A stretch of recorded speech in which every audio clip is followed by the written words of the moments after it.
Welcome. You're watching Rugby with Rifle, a podcast about all things rugby and life, with your host, Danny Pabon and Rifle Scudder.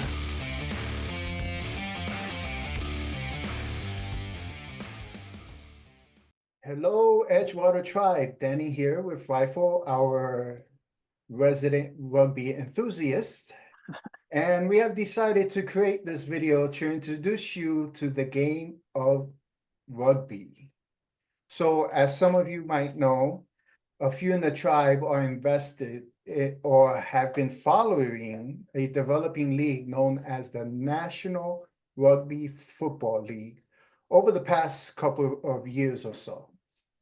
So I have been an avid sports fan my entire life and was very interested in learning the inner workings of creating a sports league in America. And especially a sport that doesn't have much of a public following as the NFL, NBA, or the MLB has, to be honest. So over the past few weeks, Rifle has been meeting with me over Zoom to teach me the basics of this fascinating sport. And we decided to bring the basics of rugby to you and open your eyes to the potential of this sport that by some accounts have about 40 million plus fans that either play the sport of rugby or follow it on TV or whatever the situation may be throughout the US.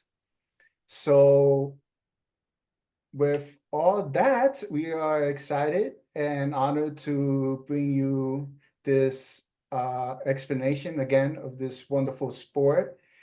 And for me, you're not going to get much. This is all going to be Rifle, because Rifle, again, he's a huge fan of this sport and he loves this sport. So let's take a deep dive into the world of rugby. But before we take a deep dive, Rifle, if you want to add anything before we start. No, I just want to say this is wonderful that we've been able to do this. And just, I think a lot of people in the tribe have been asking about rugby, and we've been following, the league and so on, and knowing that the Rugby World Cup in 2031 is coming to America for the men and 4 years later for the women. So it's really going to open up the game. So I think a lot of newbies are going to be interested in this game once they understand what it's all about, just how spectacular it really is. So I am besotted with the game from South Africa. It's, as people say, it's a religion there. We absolutely just adore it. When you're a boy and you're born, you literally get a rugby ball as a baby. So still got mine signed, when I was a baby born. So just it's a wonderful game, wonderful memories around rugby. So wonderful explaining to you and chatting to you about rugby and other people, and just very excited that other people want to know more about this wonderful game. So anything I can do to explain or help or just share my love and enthusiasm for the game would be wonderful. Cool. That's great. And as Rifle just mentioned, we have I mentioned just before that we have been meeting over the past few weeks on Zoom. And it's just fascinating learning this sport. And like I told you, Rifle, when I first started watching the sport a few months ago, when actually last year, when we started learning about the National Rugby Football League, I was, be honest with you, I was lost. All I saw was a bunch of men pushing each other, kicking the ball, tackling each other. I was like, what in the world is going on here? Yeah. So it's really great to, over these past few weeks, as many in the tribe know, Rifle is such a great speaker, and the way he explains things is wonderful. So I feel like I'm a little bit above novice now in the game of rugby, explaining it, not playing it. A big difference. Yeah, let's make that very clear. Explaining it, not playing it. And for you who are watching this recording, my virtual background over here, this is what you call a scrum, right, Rifle? That's correct. Very good. Yeah. This is a scrum, and Rifle will be explaining that momentarily what a scrum is in the game of rugby. So to start this off, again, I'm a huge sports fan. My favorite sport, well, I actually have two sports that I follow very closely, and that's basketball and football. So rugby is very, if you understand the sport of football, chances are it will be relatively easy to understand the sport of rugby. Would you say that's a fair assessment? There are a lot of similarities, yeah. So the rules obviously completely different, and even like in the NFL, the laws and the rules are changing all the time. So people think the fans want this, so they change the rules. But if you do understand the NFL and what the guys are trying to do, and just have a basic idea of how many players on the field, what they can do, what they can't, why the ref's doing this, why the ref's doing that, yes, there's a lot of similarity of the NFL and the rugby concerning that. So if you do know the NFL and the rules and things like that, it should be easier for you to follow. Yeah. Cool. And the reason I say that is because, as you know, Rifle, in football, there's essentially three ways to score. Either you could kick a field goal, which is 3 points. You can score a touchdown, which is 6 points. And then you score the extra point, which is 7. That's where you get the 7 points in football when you score a touchdown. And then the third way actually is score in football is a special score that's known as a safety. And that is when, well, we will get into that. But essentially a safety is 2 points. So, and the objective of football is obviously whoever scores the most points wins. And those three ways of scoring scoring opportunities is the objective of the game. So with that in mind, can you share what the objective of rugby is? Sure. Objective exactly the same. You want to be the team at the end when time is finished, and the ref, in rugby we don't have an umpire, we have a ref. When the ref blows the final whistle, you want to be the team with the most points. That's the objective of the game. Same as the NFL. You want to walk off the field with the most points, then you're the winner. So that's the first objective of the game. Okay. And the ways to score, what are the ways to score in rugby? Almost also 3 different ways you can score. The first one, and that which the teams try to do the most, is called a try. T-R-Y, try. So that would be the equivalent to a touchdown in the NFL. So if you score a try, that's your biggest amount of points that you get. That's 5 points. So you get 5 points for every try that's scored. When a try is scored, immediately, just like the NFL, after the try is scored, the kicker in the team. Now, it's not like NFL where guys come on and off. It's the same guys on the field. You have one guy that kicks. He's going to try and kick the ball, like you say in the NFL, through the uprights or through the posts. In rugby, we say. That kick is worth 2 points. So there are 2 ways of scoring already. You score a try, you get 5 points. If you convert, we call that in rugby a conversion. If you convert the try, you get 2 points. So that will give you 7 points for a converted try. A couple of other ways you can score as well is a penalty kick. So penalty kick is when one team does something and they break the rules or the laws of the game, and the other team gets a penalty. If you have a good kicker, he can choose to kick the ball through the posts. And if he kicks a penalty kick, each penalty counts a penalty is 3 points, 3 points. And then the last way to get a points on the board is what we call a drop kick.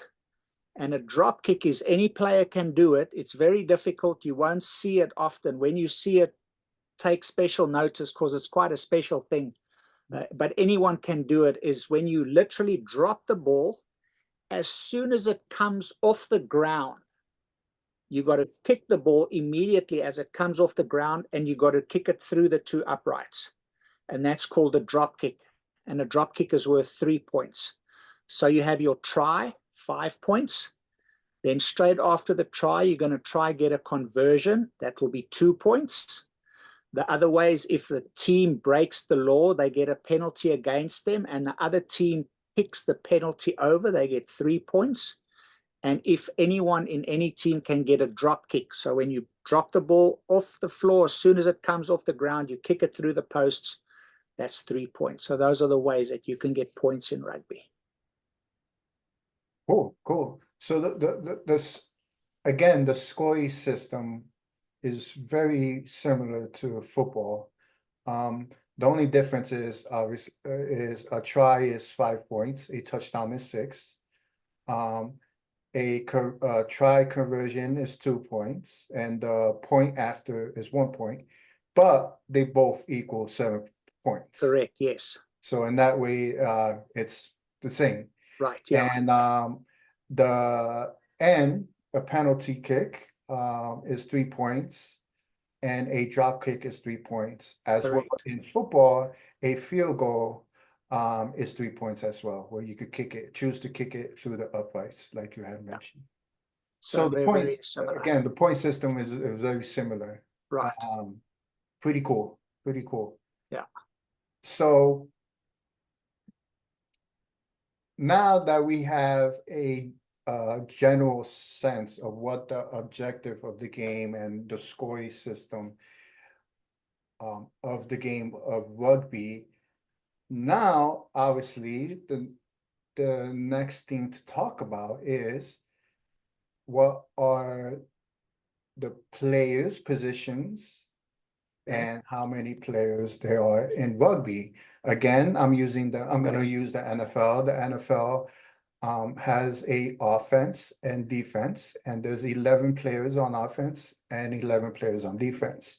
So there are a total of 22 players. However, only 11 can be on the field at a time. That's not the case in rugby.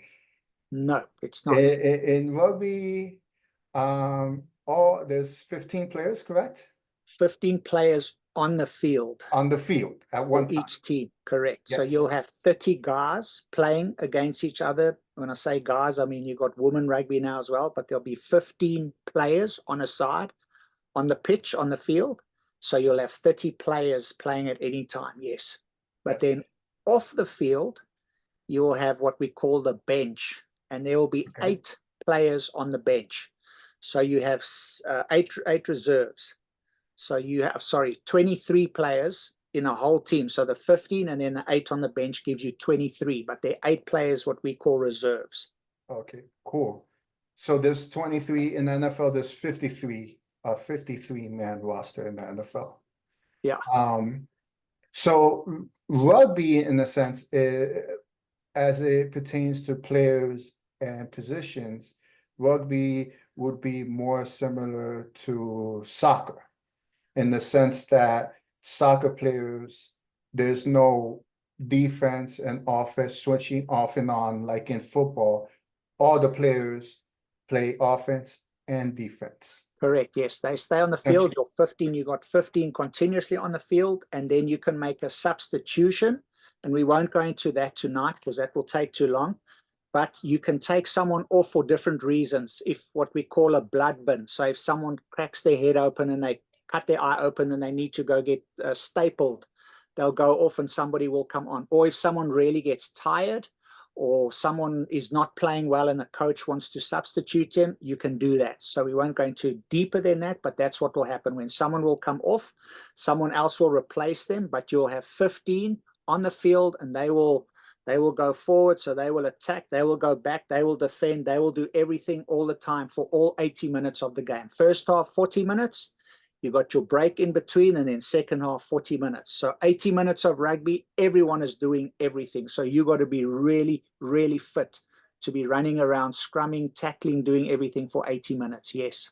Wow, that's 80 minutes. Wow, Yeah. and at least in football, you get to go to the sideline.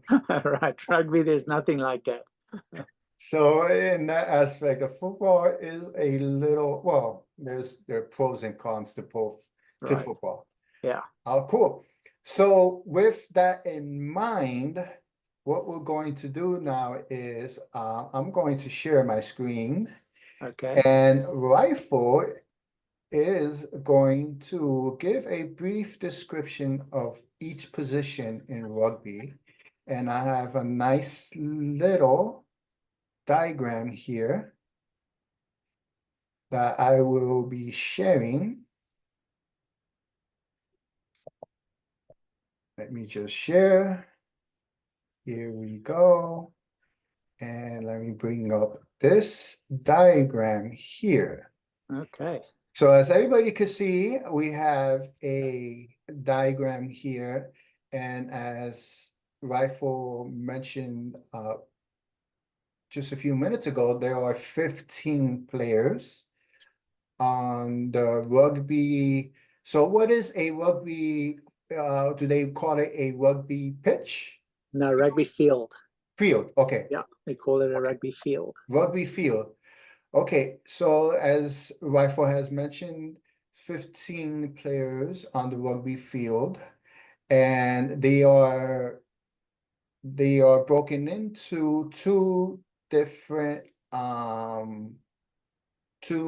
we call this, two different positions or two different No, these would be they're 15 different positions, but so the forwards and back would I'm trying to find the right word, two maybe different we can groups. say two Let's say different two groups different of groups. players. Yeah, Two different groups of players. Yes, thank you. That's a better correct. word in it. So here what Forwards we can and see, backs. yeah, what they've Okay. done here is they've said their forwards. So the forwards are number 1 to 8, and then the backs, or what we call the back line, they will be from number 9 to number 15. So those are the two different groups, and they have specific things that they do. As we've said before, all of them are on the field all the time, so all of them will defend, all of them will attack, but in broad terms, only number 1 to 8 will do certain things. For example, we'll And talk to about that and maybe in to the next video. and to clarify, sorry to cut you off. Sure. In rugby, it's not like in football where you have a quarterback and the quarterback on each team could have a different number. In No, rugby, each position has this, every team has the same number for each position. correct. Up until number 15, because remember, we've got some guys on the bench, the reserves. So they will be 16, 17, 18, 19, up to 23. And when they come on, their numbers can change. But number 1 to 15 never changes. It always stays the same. That's what a number 1 does. That's what a number 2 does. So those numbers can't change. No. Beautiful. Pretty So cool. yes, as said before, number 1 to 8 will do certain things, and we'll get into what they do later. But the biggest things in the game that only the forwards will do is what, as your beautiful picture there in the back, is the scrum. Only number 1 to 8, they will be part of the scrum. And then in another class or another talk, we'll do the line out where the number 1 to 8 do that. And then the backs are from number 9 to number 15, and they mostly the guys who run. So the forwards will get the ball and they will pass them some other way to the backs, and then the backs will run with the ball. Very, very, very important in rugby. The first rule probably that you have to understand is you cannot pass the ball forward in rugby. In no manner. If you drop the ball and it goes forward, if you pass the ball and it goes forward, if it comes off your hands and it goes forward, it's the other team's opportunity to get the ball. So if that happens, then you will do what the picture behind Danny is happening. There will be a scrum, and the 8 of the one team will scrum with the 8 of the others to see who can get the ball. because in rugby, you cannot have the ball go forward from your hands. You can kick the ball forward, which is fine, but you can't let it go forward in any manner from your hands. And then let's say just also in that picture where Danny is, for example, in rugby, you'll see there's a number 9 who's called a scrum half. He will have the ball and he will put the ball into the scrum. So that's always, Danny was talking about the numbers, always the number 9, he will have the ball at the scrum and he will put it in. If we have a line out, which we'll talk about later, if the ball goes out of play, it will always be the number 2 who throws the ball into the line out. So the same numbers do the same thing over and over. Number 2 will throw the ball in the line out. Number 9 will feed the scrum, and same players, same numbers all the time. So 2 different groups, number 1 to 8.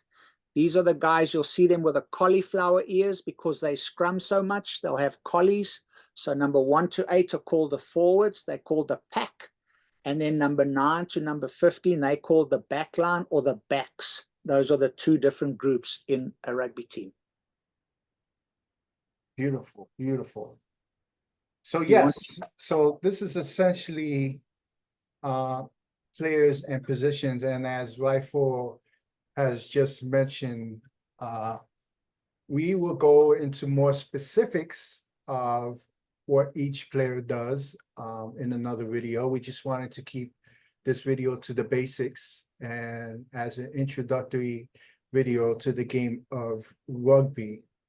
So the one thing I wanted to ask Rifle, and we have spoken about this in one of our sessions, previous sessions, when we were meeting to create this video. You had mentioned, I remember, the fly half. Yes. Now, I remember you mentioning, and again, just a basic understanding of what a fly half does, because we'll go into more detail in another video. So from my understanding, the fly half has to be a great kicker, correct? Correct. So the fly half, as you all can see, is number 10. So he's in between the forwards and the backs. So he gets the ball from the number 9. The scrum half will pass the ball to him. And the number 10 or the fly half is what we call in rugby, he's the general in the team. He's got to make the decisions whether he's going to pass the ball and the guys are going to run. He's got to make the decision whether he's going to kick the ball and the guys are going to chase. He's got to do all of that. So he's got to be a very, very smart guy, able to think on his feet, can't be scared at all because there's a lot of action where the fly off is when he gets the ball. You've got the other teams, number 6 and 7, they're chasing him. The number 10 is chasing him to try and what we call tackle him. So he can't be scared at all, but he must be able to kick very, very well. And he must be able to distribute the ball to his left side and his right side. So he must pass both ways. So that is a super specialized position, is your number 10. He's the general on the field. So again, bring it back to the comparison in football. You could loosely say that the fly half is somewhat equivalent to the quarterback in football. Loosely, you can say that, yes. Because between the number 9 and number 10, they will fulfill the quarterback's position in football. So they're going to choose if we're going to keep it, close to us, or we're going to pass it to the wide receivers, who we're going to give the ball to.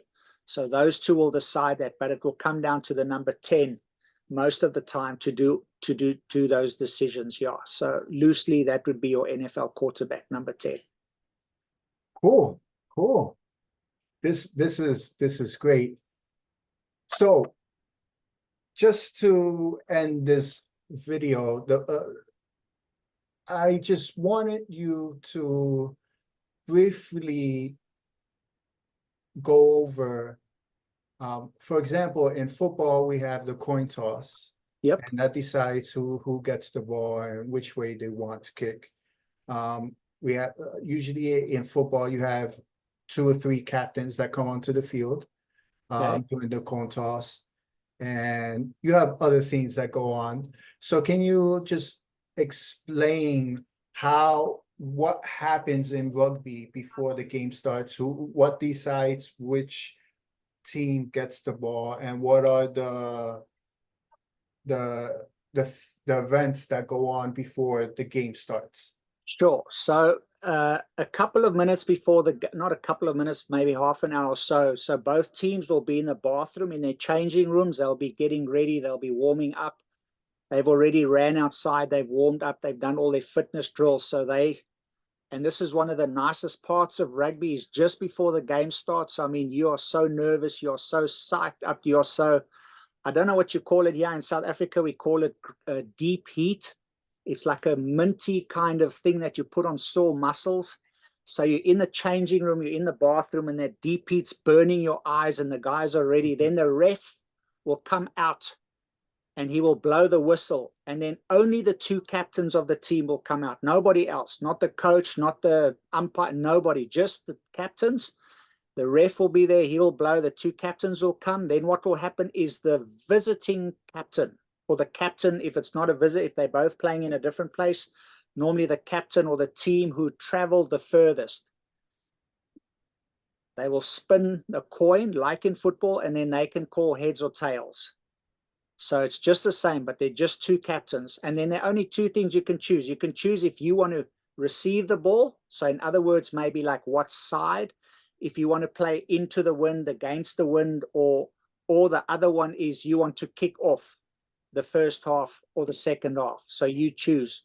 So the winning captain can choose one of 2 things. We want to kick, or we want to play against the wind or with the wind. And then the other team obviously has to do the opposite, and that's it. And then they go back into the bathroom and get ready, and then they run out. So just 2 captains come out. They call heads or tails. You say if you want to kick the ball or you want to receive it, go back into the change rooms, and then both teams come next to each other in the tunnel, stand and wait, and then they go out for the anthems. Cool. So with that, tribe, we are going to end this introductory video. Rifle, it's really been a pleasure meeting with you over the past few weeks and learning the game of rugby. I'm excited for this opportunity that has been given to some of us in the tribe of being able, not all of us, but some of us being able to put a seed of investment into this developing league. And I'm so excited and can't wait to go to the first match with you, whatever Yeah, that may be.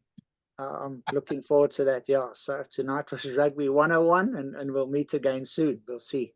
So yes, again, tribe, this is Danny and Rifle. We're looking forward to doing the second installment of this, what I call Rugby with Rifle. A Rugby And podcast. yes, there The you go. Tribes podcast. I came up with that name the other day, Rugby with Rifle. Yeah, wonderful. Great. So tribe, I hope this was a very informative video, and until next time. Thanks again, Rifle. You're welcome. Cheers, everybody. Thank you for watching this episode of Rugby with Rifle. Remember to press the like button and subscribe to the channel if you haven't yet to support this podcast.